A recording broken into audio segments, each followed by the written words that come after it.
Hello नमस्कार दोस्तों, स्वागत है आपका आरके इन्फो एंड एजुकेशन में। दोस्तों, अभी तक आपने इस चैनल को सब्सक्राइब नहीं किया है तो प्लीज़ इसे पहले सब्सक्राइब कर लें ताकि बीएड और डीएलएड से संबंधित सभी प्रकार की जानकारियां और लेसन प्लान आपको मिल सके। इसके अलावा आप लेसन प्लान के लिए हमारे ब्लॉग पर जा सकते हैं। ब्लॉग का नाम है hinditecharia.com। ठीक है दोस्तों, आज हम आपके लिए लेकर आए हैं नागरिक शास्त्र का लेसन प्लान। काफ़ी इंटरेस्टिंग टॉपिक है। इसका जो प्रकरण है उसके बारे में हम बात करने वाले हैं। प्रकरण का नाम आज है दोस्तों संसद। काफ़ी उपयोगी है और बार बार बच्चों को बनाना पड़ता है लेसन प्लान इस पर, इसलिए हमने यहाँ पर इस तैयार किया है। तो चलिए शुरू करते हैं आज का लेसन प्लान।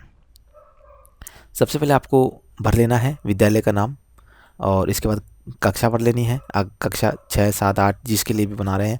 कालांश यानी कि आपने कौन से कालांश में पढ़ाया है। इसके बाद विषय सामाजिक अध्ययन भर सकते हैं और वर्ग आप जो भी सेक्शन में पढ़ा रहे हैं वो लिख ले देना। साथ ही दिनांक भरनी है आपको, जिस दिनांक को आप लेसन प्लान यह दे रहे हैं या बना रहे हैं।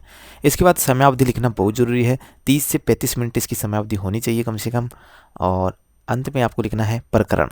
प्रकरण का आज के नाम है हमारा संसद के सदन। इसके बाद आपको आना है शिक्षण के उद्देश्य लिखना है। शिक्षण के उद्देश्य लिखना बहुत ज़रूरी होता है। ये उद्देश्य इसलिए लिखे जाते हैं कि आप जो पढ़ाएंगे तो इसमें कुछ उद्देश्य होंगे और उन उद्देश्यों से जो छात्र हैं उनके अंदर क्या परिवर्तन आएंगे, तो इसलिए यहाँ पर लिखा जाता है। तो आपको सबसे पहले सारणी बना लेनी है। एक तरफ आपको क्रम संख्या लिख लेनी है, फिर शिक्षण उद्देश्य लिखने हैं और इसके बाद अपेक्षित व्यवहारगत परिवर्तन लिखने हैं। सबसे पहला उद्देश्य आता है ज्ञानात्मक। तो ज्ञानात्मक उद्देश्य की बात करें तो विद्यार्थी संसद के सदनों का प्रत्यास्मरण कर सकेंगे। दूसरा है विद्यार्थी संसद के सदन व शक्तियों का प्रत्यास्मरण कर सकेंगे। अगला उद्देश्य है अवबोध और अवबोध में आप लिख देंगे विद्यार्थी संसद के सदन व शक्ति विषयों में स्पष्टीकरण कर सकेंगे। अगला आप लिखेंगे छात्र संसद के गठन एवं कार्यों के बारे में समझ सकेंगे।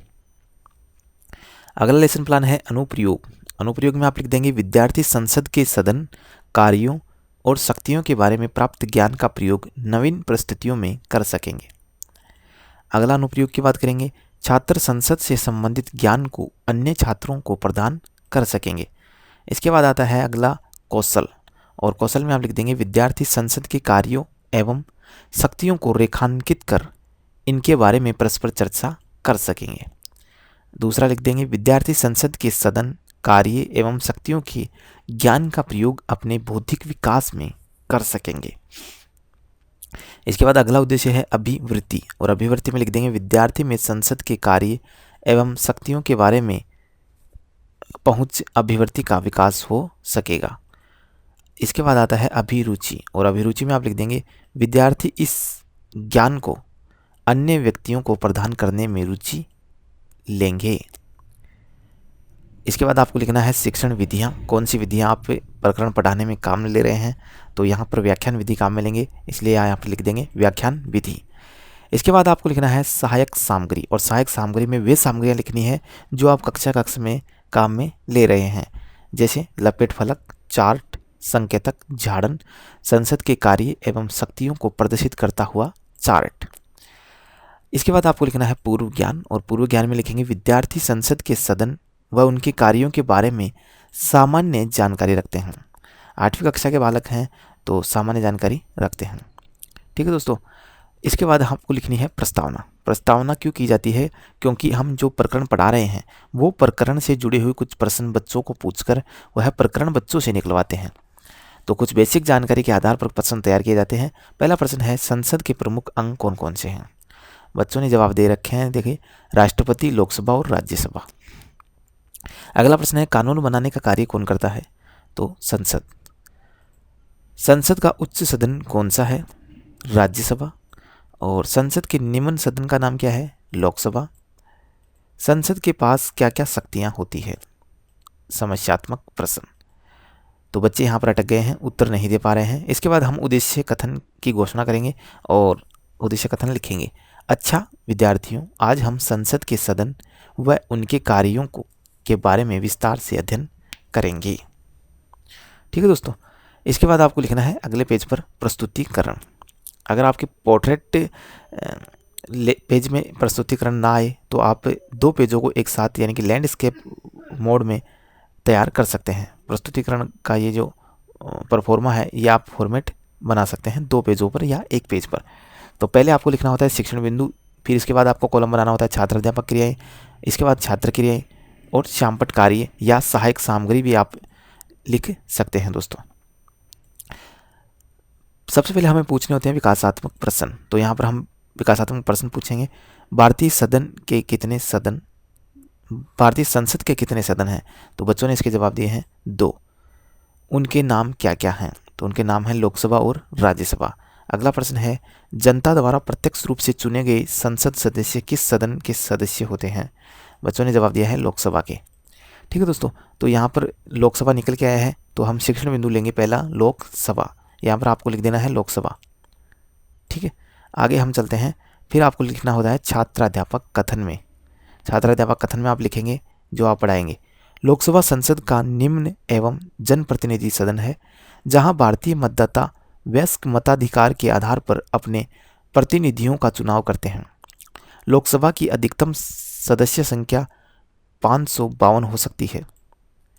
लोकसभा सदस्य की योग्यता वह भारत का नागरिक हो, उसकी आयु न्यूनतम 25 वर्ष हो, वह किसी लाभ के पद पर न हो, दिवालिया न हो। लोकसभा में एक सदस्य व उपाध्यक्ष होता है। बैठकों का संचालन अध्यक्ष द्वारा किया जाता है। यहाँ पर आप लिख देंगे विद्यार्थी ध्यानपूर्वक सुनेंगे और तथ्य को समझेंगे। इसके बाद आपको लिख देना है शामपट कार्य पर ये। ठीक है, वर्तमान में कुल सदस्य कितने हैं? 545 हैं। राज्य से 530, केंद्र शासित प्रदेशों से 13, आंग्ल भारतीय समुदाय से 2 सदस्य लिए जाते हैं। ठीक है दोस्तों, इसके बाद आपको पूछना होते हैं बोध प्रश्न। तो बोध प्रश्न पूछेंगे लोकसभा कैसा सदन है? निम्न सदन है। लोकसभा में राष्ट्रपति कितने सदस्यों को मनोनीत कर सकता है? तो 2 सदस्यों कर सकता है।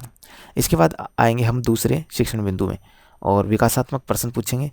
विकासात्मक प्रश्न देखिए आप, और ये 3 प्रकार के प्रश्न हमने पूछे हैं। संसद का उच्च सदन कौन सा है? तो राज्यसभा। राज्यसभा कैसा सदन है? स्थायी सदन है। राज्यसभा के बारे में आप क्या जानते हैं? तो निरुत्तर। यहाँ पर हम लगाएंगे फिर राज्यसभा शिक्षण बिंदु और लिखेंगे छात्र अध्यापक कथन। छात्र अध्यापक कथन, और छात्र अध्यापक कथन में आप लिख देंगे राज्यसभा के बारे में, और इधर आपको लिख देना है शामपट कार्य। जैसा कि आप देख रहे हैं, स्क्रीनशॉट आप ले सकते हैं, वीडियो को पॉज कर सकते हैं। ठीक है दोस्तों, तो इस प्रकार से आप इसको लिख सकते हैं। इसके बाद फिर से आपको बोध प्रश्न करने होते हैं। तो बोध प्रश्न ऊपर जो पढ़ाए हैं उसी के आधार पर पूछे जाते हैं। राज्यसभा की सदस्य संख्या कितनी होती है? 250। अगला प्रश्न है राज्यसभा का सभापति कौन होता है? तो उपराष्ट्रपति। ठीक है दोस्तों, फिर से हम विकासात्मक प्रश्न करते हैं और तीसरा शिक्षण बिंदु बच्चों से निकलवाते हैं। पहला प्रश्न है लोकसभा व राज्यसभा मिलकर क्या बनाती है? संसद बनाती है। अगला प्रश्न है राज्यसभा के सदस्य कहाँ से आते हैं? तो राज्य की व्यवस्थापिका से चुनकर आते हैं। संसद के पास क्या क्या शक्तियाँ होती है? तो निरुत्तर। बच्चे इसका जवाब नहीं दे पाए हैं, तो यहाँ पर हम बात करेंगे संसद के कार्य एवं शक्तियाँ। अगला शिक्षण बिंदु, और लिख देंगे छात्र अध्यापक कथन लगाकर, जैसा कि आप देख रहे हैं स्क्रीन पर।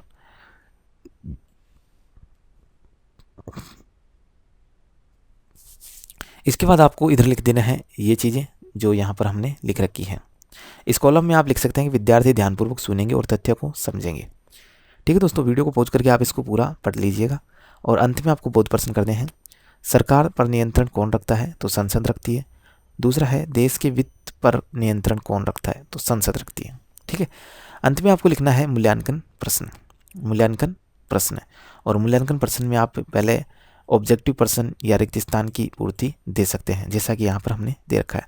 लोकसभा की अधिकतम खालिस्तान सदस्य संख्या हो सकती है। दूसरा प्रश्न है लोकसभा खालिस्तान सदन है, उत्तर सामने दे रखे हैं, उच्च है या निम्न है। अगला है लोकसभा का सदस्य बनने की योग्यता बताएं। इसके बाद है प्रत्येक 2 वर्ष बाद राज्यसभा के कितने सदस्य सेवा मुक्त होते हैं। और अंतिम प्रश्न है देश में वित्त नियंत्रण की शक्ति किनके पास होती है।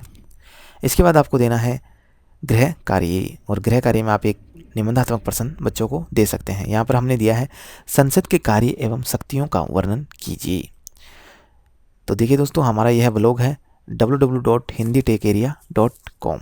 यहाँ पर आप जाके विभिन्न प्रकार के लेसन प्लान डाउनलोड कर सकते हैं। PDF फाइल यहाँ पर आपको मिल जाएगी। दोस्तों, वीडियो आपको कैसा लगा? वीडियो को लाइक ज़रूर कीजिएगा। मिलेंगे नई वीडियो में, तब तक के लिए धन्यवाद।